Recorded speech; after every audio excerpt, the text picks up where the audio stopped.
வணக்கம் பிள்ளைகளே. நாங்கள் அடுத்த உதாரணத்துக்கு போவோம். உதாரணம் 7. கேள்வியை பார்த்தீங்கன்னா, நீளம் 12 உடைய ஒரு இலேசான நீட்ட முடியாத இழையில் ஒரு நுனி ஒரு நிலைக்குத்து தளத்தில் நிலைப்படுத்தப்பட்டுள்ள ஆரை A பெரிதல் உடைய ஒரு மெல்லிய ஒப்பமான விரைத்த வட்ட கம்பியின் மிகவும் உயர்ந்த புள்ளியுடன் இணைக்கப்பட்டுள்ளது. கம்பி வழியே சுயாதீனமாக இயங்கத்தக்க நிறை W உடைய ஒரு சிறிய ஒப்பமான பவளம் இழையின் மத்திய நுனியுடன் இணைக்கப்பட்டுள்ளது. உருவில் காட்டப்பட்டுள்ளவாறு உரு தரப்பட்டிருக்கிறது. உருவில் காட்டப்பட்டுள்ளவாறு இவர்தான் உரு. ரைட்.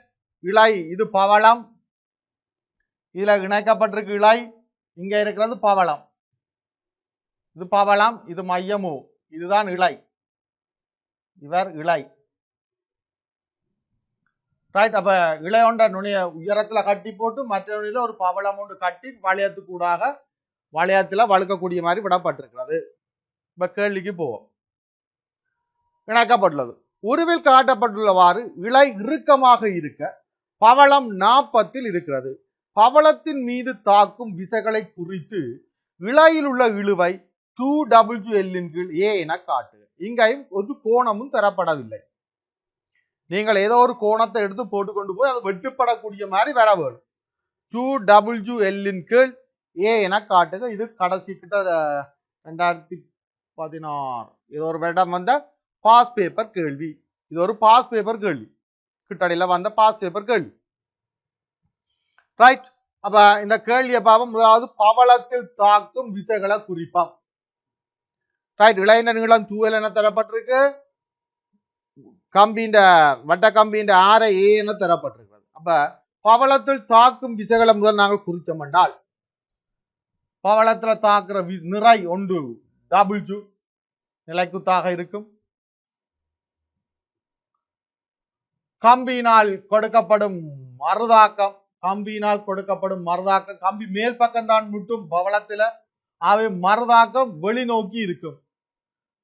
பவளத்தை வெட்டி கொண்டு போகக்கூடிய மாதிரி, தொடுற இடத்துல பவளத்தை வெட்டி கொண்டு போகக்கூடிய மாதிரி மறுதாக்கம் இருக்கு. ஆகவே மறுதாக்கம் வெளிநோக்கி இருக்கும். R இது தெரிஞ்சிருக்கா வேணும். ரைட். பவளம் மேல் பக்கம், பவளத்தின் மேல் பக்கம் தான் முட்டுப்படும். இதன் வழியே அப்படியே நேர இருக்கு. அடுத்தது இழையில் உள்ள இழுவை T ஆக இருக்கும். ஆகவே 3 விசைகளும் ஒரு புள்ளியிலே பவளத்திலே தாக்குது. ஆகவே 3 விசையின் கீழ் இந்த பவளம் சமநிலையிலே இருக்கும். TRW. இப்ப இதுல நாங்கள் லாமியின் தேற்றம் போட்டோம் என்றால் T கண்டுபிடிக்கலாம். ஆனால் கோணம் தெரியாது.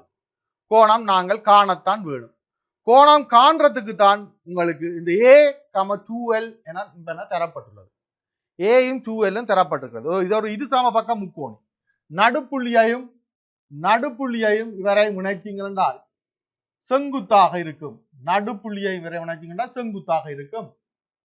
இந்த கோணம் தீட்டாண்டு போட்டோம்னா இந்த தீட்டாண்ட கோணத்தை கண்டால் நாங்கள் லாமியின் தேற்றம் பாவிப்பதன் மூலம் இழையில் உள்ள இழுவையை காணலாம். இந்த தீட்டாவை காண வேணும். முதலாவது தீட்டாவை நீங்கள் காணலாம்.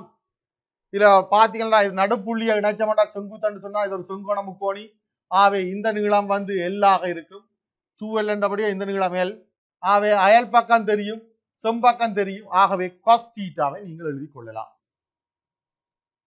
cos தீட்டா அயல் பக்கம் L, செம்பக்கம் A, L இன் கீழ் A ஆக இருக்கும். அப்ப முதலாவது cos தீட்டாவை நீங்கள் எழுதி கொள்ளலாம். ரைட். அப்ப cos தீட்டா எழுதினால் நீ அடுத்த பார்க்க போறீங்க லாமியின் தேற்றம் பாவிக்கிறதுக்கு வேற என்ன கோணம் தேவை. ஒன்று W இன் கீழ் மற்ற 2 விசைகளுக்கு விடப்பட்ட கோணம் ஓகே எங்களுக்கு தெரியும். இது தீட்டா ஆண்டபடியால் ஆருக்கும் Tக்கும் இடப்பட்ட கோணம் π - தீட்டாண்டு எங்களுக்கு தெரியும். ரைட். அவர் சரி. தீட்டா சார்பிலான் மற்றதும் காண வேணும். அடுத்தது ஆர் தேவையில்லை. Tக்கு எதிரே உள்ளது. அப்ப இந்த கோணம் தேவை தீட்டா சார்பாக. அப்ப இந்த கோணம் காண வேணும் என்றால் இந்த கோணம் கண்டால் சரி. எங்கட இந்த கோணத்தை நாங்கள் கண்டமென்றால் அந்த கோணத்தை நாங்கள் எழுதலாம். T இன் கீழ் sin என்று எழுதலாம். அப்ப இந்த கோணம் காண வேணும் என்றால் இந்த கோணம் தெரிந்தால் அந்த கோணத்தை நாங்கள் காணலாம். ரைட். இந்த கோணம் தீட்டாண்டபடியால் இது ஒரு இருசமபக்க முக்கோணி என்றபடியால் இது தீட்டா. ஆகவே இந்த கோணத்தை எவ்வாறு எழுதலாம் என்று பார்த்தீங்கன்னா இந்த கோணம் இது நேய கோணமாக இருக்கும். இது தீட்டா, இவ்வளவு நேய கோணமாக இருக்கும். ஆகவே இந்த கோணம் எவ்வாறு தரப்படும் என்றால் இது நேய கோணம், இந்த இது இழை, இது ரெண்டும் நேய கோணமாக இருக்கும். ஆகவே இது தீட்டா, இது தீட்டா. ஆகவே இது வந்து பை மைனஸ் 2 தீட்டாவாக இருக்கும். நேய கோணங்களின் கூட்டுத்தொகை பையாக இருப்பதனால் பை மைனஸ் 2 தீட்டாவாக இருக்கும். அப்ப இவர் பை மைனஸ் 2 தீட்டாவாக இருந்தால் இந்த கோணம் தீட்டாவாக இருக்கு. 2 தீட்டாவாக இருக்கு. 2 தீட்டாவாக இருக்கும். இந்த கோணம் 2 தீட்டாவாக இருக்கும். 2 தீட்டாவாக இருக்கும். ரைட்.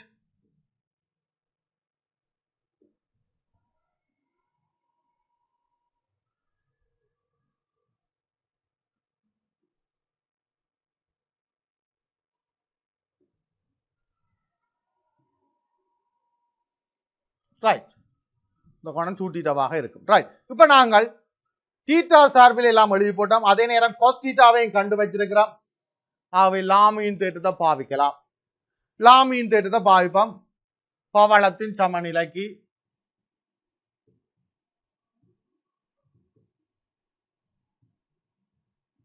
பவளத்தின் சமநிலைக்கு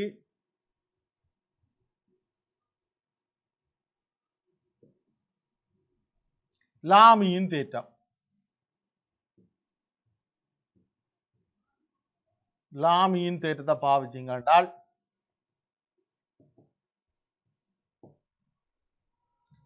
டி தான் கேள்வி. டீயின் கீழ் மற்ற ரெண்டு விசைகளுக்கும் இடப்பட்ட கோணம் 2 தீட்டான்னு பார்த்துட்டோம். Sign 2 theta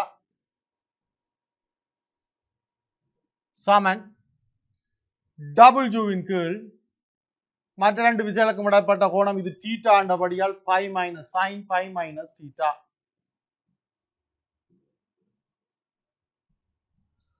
right.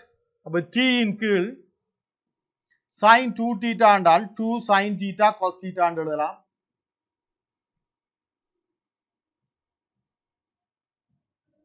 W இன் கீழ் sin pi minus theta sin theta என்று எழுதலாம்.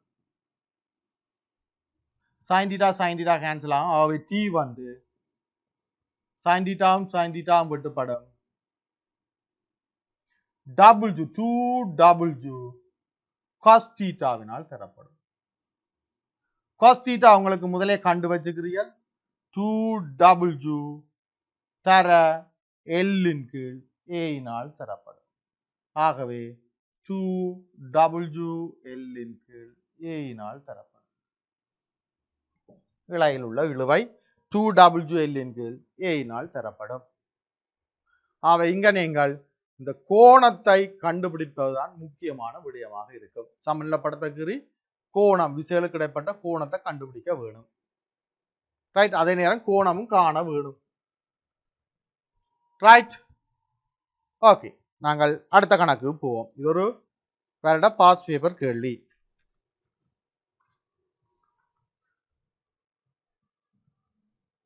அடுத்த கேள்வி போவோம். உதாரணம் 8. நிறை W உடைய கோளொன்றின் புவியீர்ப்பு மையம் அதனை 2க்கு 1 என்ற வீதத்தில் பிரிக்கிறார். இக்கோளானது சீரான ஒப்பமான கோளம் ஒன்றினுள் சமநிலையில் உள்ளது. கோளானது சமநிலையில் கோளத்தின் மையத்தில் 2α கோணத்தை அமைக்கிறது. கிடையுடன் கோளின் சாய்வு தீட்டாயின் tan தீட்டா சமன் 1/3 tan α என காட்டுக.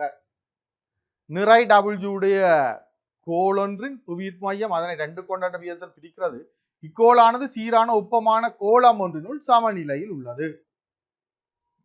ரைட். அப்ப கோளம் ஒன்றினுள் சமநிலையில இருக்குதாம். அதே நேரம் மையத்துல 2α கோணத்தை எதிரமைக்குதாம். மையத்துல 2α கோணத்தை எதிரமைக்குதாம். சமநிலையில இருக்கு. ரைட். சமநிலையில இருக்குமா இருந்தால் இதுல கூடாக நிறை போகும். டபிள்யூ காரணம் என்னென்று முதலே சொன்னான். ஒவ்வொரு முனையிலையும் கோளத்தினால் கொடுக்கப்படும் மறுதாக்கம் அதுல உள்ள தொடலிக்கு செங்குத்தாக இருக்கும். ஆகவே அவை கட்டாயம் மையத்துக்கூடாக போகும் என்று முதலே பார்த்த நாங்கள். அப்ப இவர் R1, இதுல இருக்கிற தொடலிக்கு இவர் செங்குத்தா இருப்பார், அவர் மையத்துக்கூடாக போவார். இதுல இருக்கிற மறுதாக்கம் R2 என்று போடுறேன். ஒவ்வொன்றும் தொடலிக்கு செங்குத்தென காட்டுதல் வேண்டும். காட்டினாதான் கணக்கங்கால செய்யலாம். இவர்தான் சமநிலை படம்.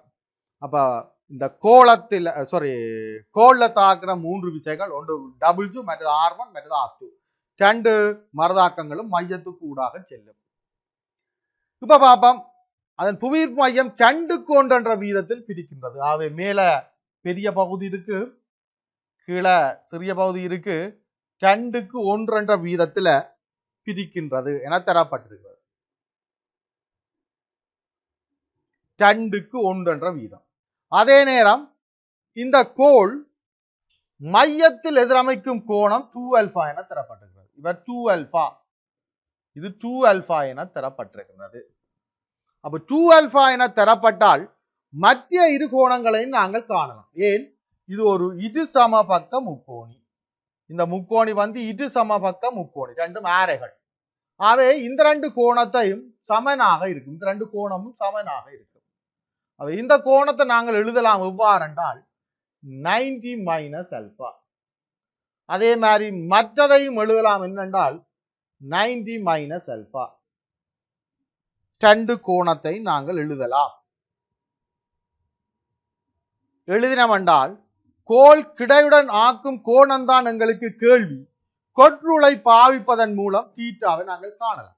ஏன்? விகிதம் தெரியும், இந்த 2 கோணமும் தெரியும், இந்த 2 கோணமும் தெரியும். மற்ற மேற்கோணங்கள் தெரியாது, மேற்கோணம் ரெண்டும் தெரியாது, இந்த 2 கோணமும் தெரியாது எங்களுக்கு. மையத்தில் எதிரமைக்கும் கோணம் மொத்தமாகத்தான் 12 தெரியும்.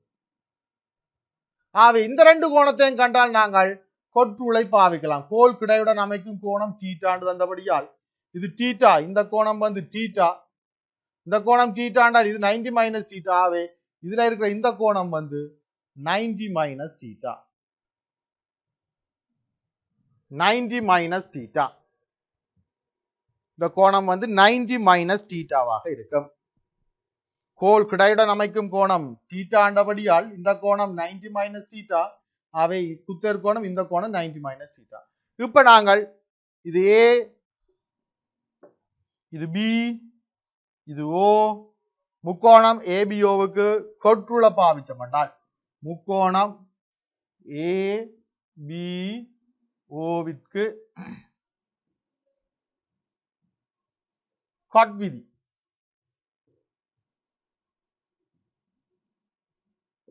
கொட் விதியை பாவிச்சிங்க என்றால் 1/2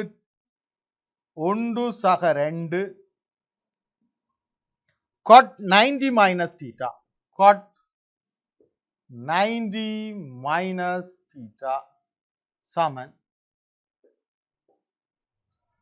1/2 cot 90 minus theta சமன். ரைட். இப்ப இந்த 2 கோணத்தையும் பாவிக்கிறபடியா கோணத்தோட இருக்கிற பக்கத்தை எடுக்க வேணும். 2 cot 90 minus alpha, 2 cot 90 minus alpha சய 1 இந்த நீளம் 1 cot 90 minus alpha, 1 cot 90 minus alpha. Right. இத சுருக்கினம் என்றால் 3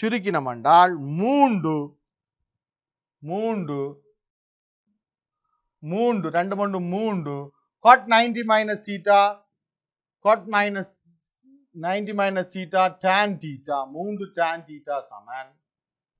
ரைட். 3 tan theta சமன் 2 cot 90 minus alpha. அதில் இருந்து 1 cot 90 minus alpha கழிச்சோம் என்றால் cot 90 minus alpha. ஆகவே 1 cot 90 minus alpha, cot 90 minus alpha. cot 90 minus alpha tan alphaவினால் தரப்படும். ஆகவே tan theta வந்து 1/3 tan alphaவினால் தரப்படும். இதுதான் கேட்கப்பட்ட கேள்வி. tan theta சமன் 1/3 tan alpha என காட்டுக. Right, okay. நாங்கள் அடுத்த கேள்விக்கு போவோம். அடுத்த கேள்வி உதாரணம் 9. இலேசான நீள இழை ஒன்றின் இரு முனைகளும் ஒரு பக்கம் A ஆக உள்ள சீரான சமபக்க முக்கோண அடர் ஒன்றின் இரு முனைகளுக்கு இணைக்கப்பட்டுள்ளன. இவ்விழை ஒப்பமான சிறிய முளை ஒன்றின் மேலாக செல்கிறது. அப்ப ஒரு சமபக்க முக்கோண தட்டின் 2 முனைகளுக்கு இழை இணைக்கப்பட்டு அதை கொண்டே ஒரு கம்பியில இருந்து அங்கே ஒரு ஆணியும் அங்கே ஒரு இதுல கொழுவி இருக்கிறோம், தொங்க விட்டு இருக்கிறோம். முளை ஒன்றின் மேலாக செல்கிறது. அடர் தன் ஒரு பக்கம் நிலைக்குத்தாக இருக்கும்படி சமநிலையில் தொங்குகிறது. ஒரு பக்கம் நிலைக்குத்தாக இருக்கும்படி சமநிலையில் தொங்குகிறது. இழையின் இரு பகுதிகளும் நிலைக்குத்துடன் 30 சாய்வில் இருக்கிறது என காட்டு.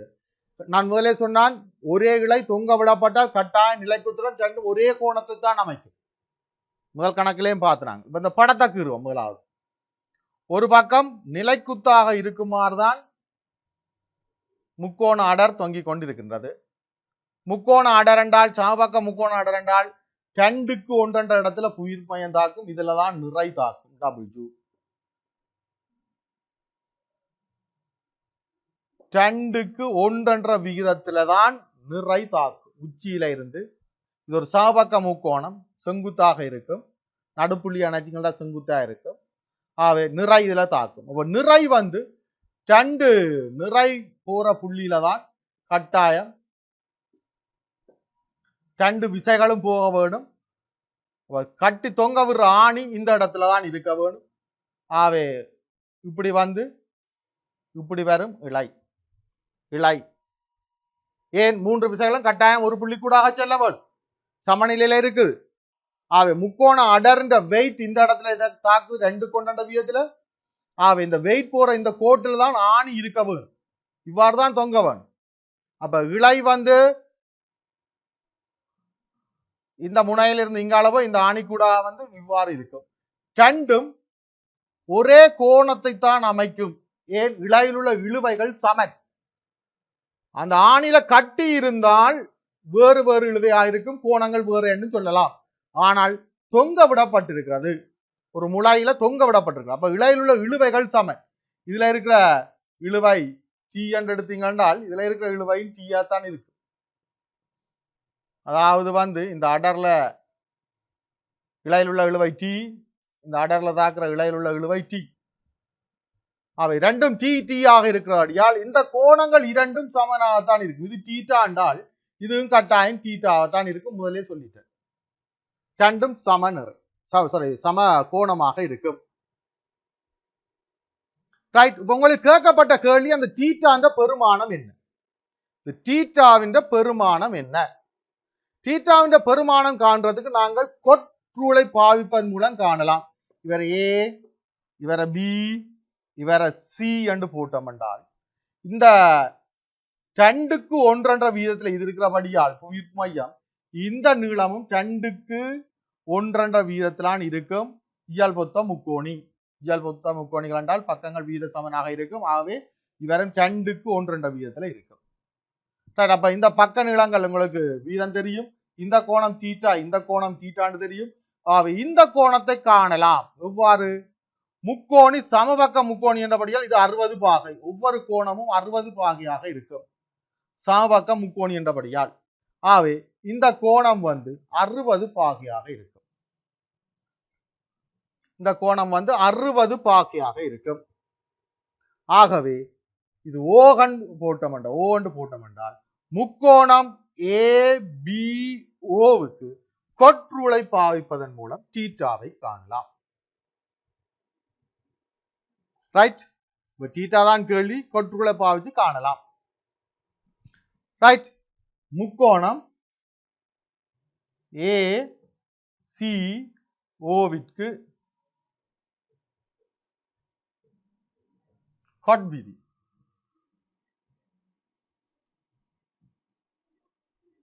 காட் விதியை பாவிச்சிங்க என்றால் 2 சக 1 காட் 60, 2 சக 1 காட் 60 சமன். இது 60 பாகையாக இருக்கிறபடியால் மற்ற பக்கத்தை எடுக்க வேணும். இந்த கோணம் 60 என்று எடுத்தால் இந்த பக்கம் 2 காட் தீட்டா, 2 காட் தீட்டா சய மற்ற பக்கம் 60 இருக்கிற பக்கம் 1 காட் தீட்டாவினால் தரப்படும். 1 காட் தீட்டாவினால் தரப்படும். கொற்றுள் முதலே பாத்திரம். இதுல பாத்தீங்களா 3 காட் 60 என்ற பெருமானம் tan 60 √3 காட் 60 1/√3 1 வர்க்கமூலம் 3. இஞ்சால சுருக்கினீங்க என்றால் 2 God theta minus 1 God theta ஆவே காட் தீட்டா என்று வரும்.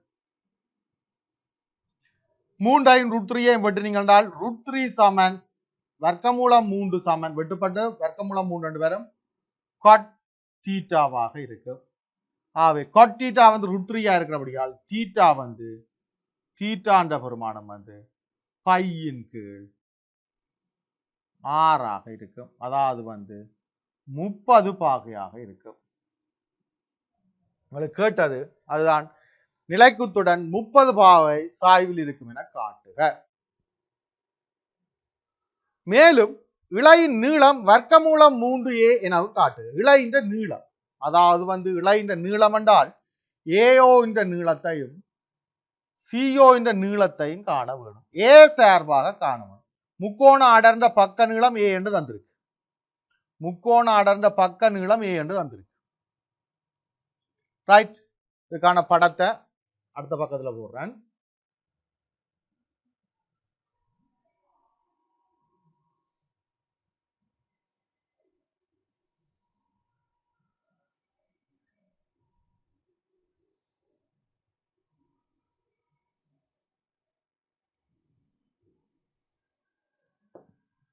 ரைட். இந்த கோணம் 60 பாகை என்று உங்களுக்கு தெரியும். இந்த கோணம் 30 பாகை என்று கண்டுட்டீங்கள். இந்த கோணம் 30 பாகை தீட்டா 30 என்று கண்டுட்டீங்கள். ரைட். இது 90, இது 60, இது 30, இது 30 இருக்கும். ரைட். இவ்வளவு கண்டு வச்சுக்கிறீர்கள். இது 30, இது 30, இது 120, இது 30 இருக்கும். இந்த பக்க நீளம் உங்களுக்கு தெரியுமே என்று நீங்கள் இவரை எக்ஸ் என்று போடுறோம். இந்த இளைந்த நீளம் இந்த நீளத்தை y என்று போட்டால் எங்களுக்கு கேள்வி x + y இளைந்த நீளம் தான் கேட்டிருக்கு. இந்த நீளம் சக இந்த நீளம் பல முறைகள்ல காணலாம். நீங்கள் இந்த முக்கோணிக்கு இது A, இது B, இது C, இது O என்று போட்டீங்க என்றால் ACO என்ற முக்கோணிக்கு சைன் விதியை பாவிப்பதன் மூலம் காணலாம். இது 90 பாகை என்று தெரியும், இது 30 பாகை என்று தெரியும், இது 60 பாகை என்று தெரியும். ஆகவே ACOவுக்கு சைன் விதியை பாவிப்பதன் மூலம் எக்ஸையும் வையையும் காணலாம். எக்ஸையும் வையையும் கண்டு கூட்டினீங்கன்னா எக்ஸ் வையை காணலாம், x + y காணலாம். ரைட். அப்ப அது ஒரு வழி. இன்னொரு வழி இருக்கு. இந்த பக்கத்துக்கு ரெண்டையும் கிடையாக பிரிச்சு நீங்கள் சமப்படுத்தலாம். இது A என்று தெரிஞ்சபடியால் இந்த நீளம் A என்று தெரிஞ்சபடியால் இந்த நீளம் வந்து உங்களுக்கு தெரியும் A cos 30. A cos 30. ஆகவே இந்த நீளம் A cos 30 என்றபடியால் இந்த முக்கோணில நீங்கள் இந்த நீளத்தை பிரிச்சு எடுத்தீங்கன்னா இந்த நீளத்தை பிரிச்சு எடுத்தீங்கன்னா y cos 60 இருக்கும். இந்த செங்கோண முக்கோணில இந்த நீளம் y இது 60 என்றபடியால் y cos 60 இருக்கும். y cos 60. அதே மாதிரி இந்த நீளத்தை பிரிச்சு எடுத்தீங்கன்னா இந்த செங்கோண முக்கோணத்தில் இதுல ஒரு செங்கோண முக்கோணம் எடுக்கிறேன்.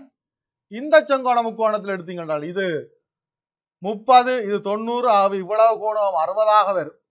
இவ்வளவு கோணம் 60 வரும். ஆகவே இந்த நீளத்தை நீங்கள் எடுத்தீங்கள் என்றால் x cos 60 இருக்கும். x cos 60. ஆகவே x cos 60ஐயும் y cos 60ஐயும் கூட்டினால் A cos 30 இருக்கும். இவ்வளவு நீளமாக இது சி, இது ஏபிசிடி, இது இ என்று போடுறேன். அதாவது வந்து சிஇயை சமப்படுத்தலாம். சிஇயை சமப்படுத்தலாம். சிஇ என்றது என்னத்தால தரப்படும் என்றால் ஏ காஸ் 30. இது வந்து என்னத்துக்கு சமனாக இருக்கும் என்றால் y cos 60 சக x cos 60க்கு சமனாக இருக்கும். ஆகவே a cos 30 வந்து உங்களுக்கு தெரியும் √3 இன் கீழ் 2. இங்கால x plus y into cos 60 பொதுவா எடுக்கலாம். cos 60 என்ற விடை வந்து அரை. cos 60 பொதுவா எடுத்து cos 60 என்ற விடை அரை. ஆகவே x plus y வந்து இந்த ரெண்டும் வெட்டுப்படும். ஆகவே x plus y அதாவது இளைந்த நீளம் √3 a தரப்படும். வர்க்கமூலம் 3 a தரப்படும். இது நீங்கள் நீளங்களை கிடையாக பிரித்து எடுக்கலாம் சுகமாக. அல்லது நீங்கள் சைன் விதியையும் பாவிக்கலாம். ரைட்? சைன் விதியை எவ்வாறு பாவிக்கிறது என்று பார்த்தோம். மெத்தட் 2 நீங்கள் சைன் விதியையும் பாவிக்கலாம். முக்கோணம் AOCக்கு சைன் விதி, முக்கோண சைன் விதியை பாவிச்சீங்க என்றால் y இன் கீழ் y என்ற நீளத்தின் கீழ் எதிரே இருக்கிற கோணம் சைன் 90 சமன் x என்ற நீளத்தின் கீழ் எதிரே இருக்கிற கோணம் சைன் 60 30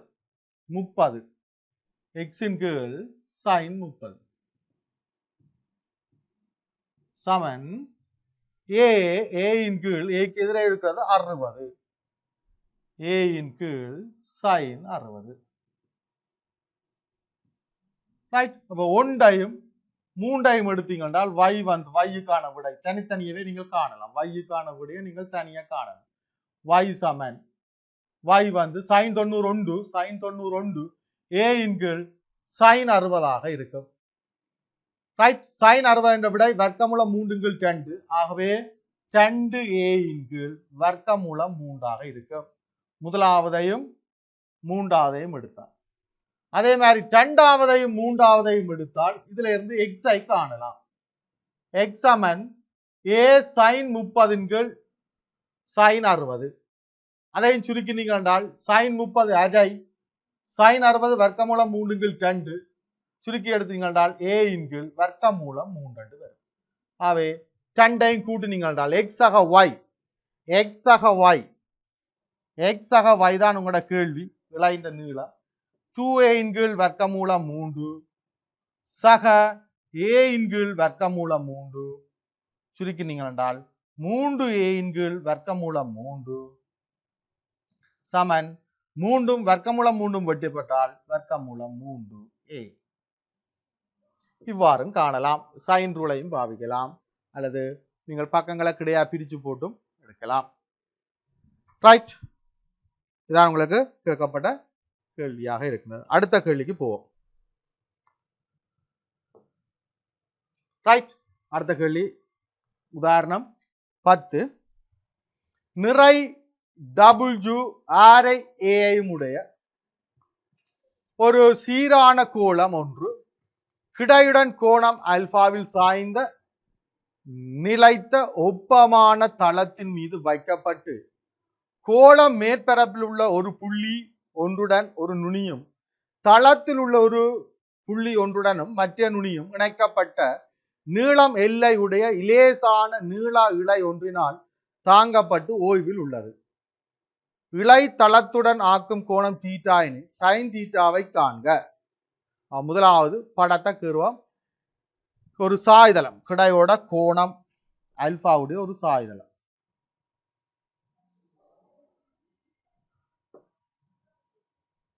ரைட்? ஒரு கோளம் வைக்கப்பட்டிருக்கு. ரைட்? ஒப்பமான சாய்தளம். அப்ப இதுல தாக்குற விசையை பார்த்தோம் என்றால் கோளத்துல தாக்குற விசை நிறை இருக்கு W, அது மையத்துக்கு கூடாக தாக்கும்.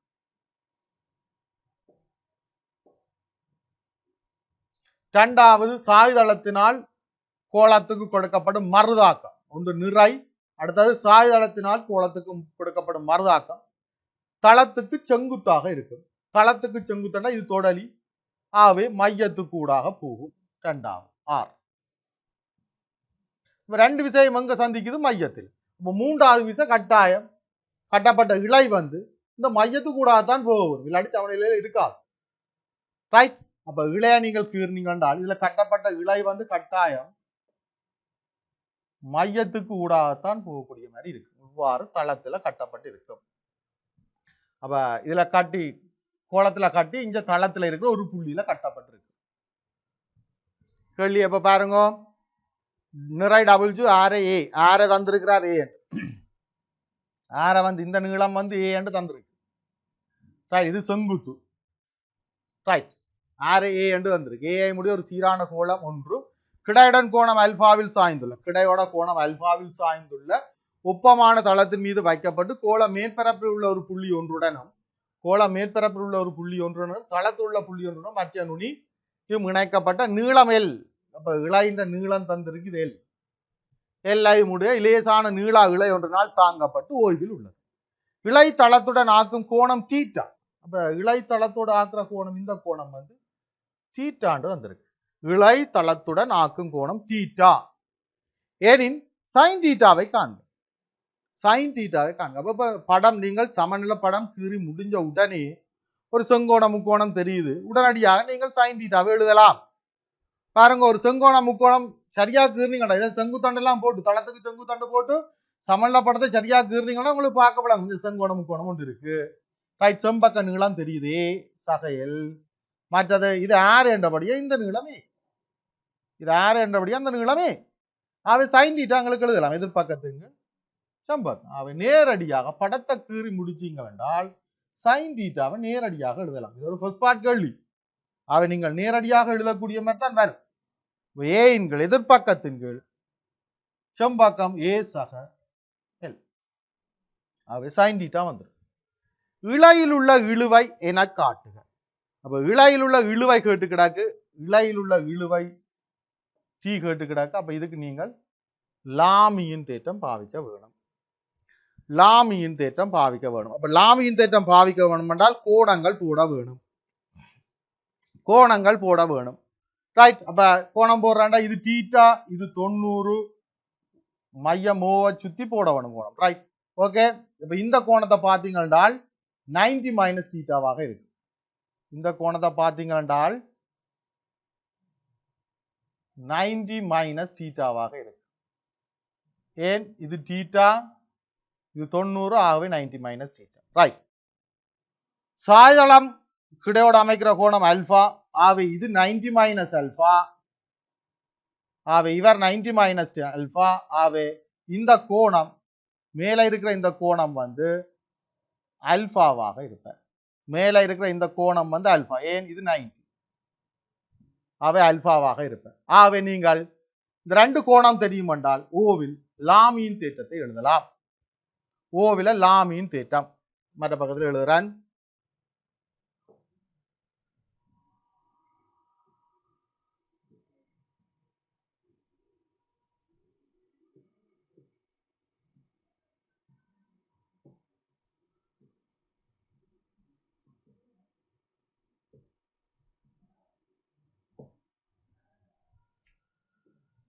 ரைட். உங்களுக்கு கேட்டது இழையில் உள்ள இழுவை. அப்ப டீயின் கீழ் மற்ற ரெண்டு விசைகளுக்கும் இடைப்பட்ட கோணம் டி. டி என்றது இங்க இருக்கு. டீயின் கீழ் மற்ற ரெண்டு விசை என்றது என்ன? ஆருக்கும் டபுள்யூக்கும் இடைப்பட்ட கோணம். இந்த கோணம் அல்பாண்டு போட்டு வச்சுக்கல. இது ஒரு நேர்கோடு, இது அல்பாண்டபடியால் மற்ற ரெண்டு விசைகளுக்கும் இடைப்பட்ட கோணம் பை மைனஸ் அல்பா. இந்த கோணம் அல்பா, அவை பை மைனஸ் அல்பாவா இருக்கும். டீயின் கீழ் சைன் பை மைனஸ் அல்பா.